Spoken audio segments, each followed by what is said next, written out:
Rangpur metropolitan পুলিশের এক উপপরিদর্শকের SI Facebook post নিয়ে তোলপাড় শুরু হয়েছে। মঙ্গলবার ২০ আগস্ট বিকেলে ৪:৩০টার দিকে নিজের ফেসবুক আইডিতে একটি স্ট্যাটাস দেন নবাবগঞ্জ পুলিশ ফাঁড়ির ইনচার্জ এসআই মজনুর। ফেসবুক আইডির নাম মিশির আলী।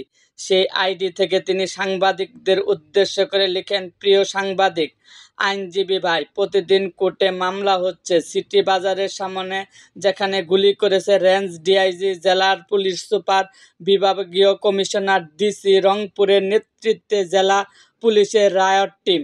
আর মামলা হচ্ছে যারা ঘটনাস্থলে ছিল না। স্ট্যাটাসে উল্লেখ করা হয়, এত ফুটেজ, এত মিডিয়া কভারেজ থাকতে এটা করা হচ্ছে উদ্দেশ্য প্রণোদিতভাবে। আপনাদের কাছে অনুরোধ, বৈষম্য বিরোধী মনোভাবাপন্ন অধীনস্থদের বিরুদ্ধে মামলা হওয়ার এই বিষয়টি মানবিকভাবে প্রকাশ ও প্রচার করবেন।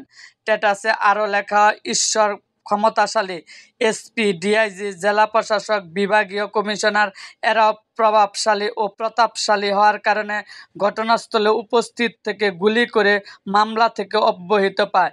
আর আমরা ঘটনার দিন ডিউটিতে না থেকেও মামলা হয়রানির শিকার হচ্ছি। এই ফেসবুক পোস্ট রংপুর জেলা ও মহানগর পুলিশের মিডিয়া সেলও শেয়ার করেন এসআই মজনু।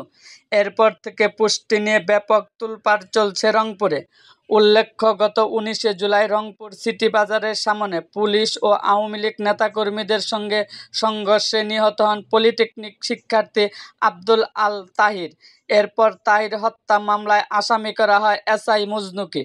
এরকম আরও ভিডিও পেতে এবং রাজনৈতিক অঙ্গনের নানা ঘটনা ও ইতিহাস জানতে আমাদের মুক্তাগাছার ইতিহাস মিডিয়া ইউটিউব চ্যানেলটিকে সাবস্ক্রাইব করুন এবং পাশে থাকা বেল আইকনটি বাজিয়ে দিন।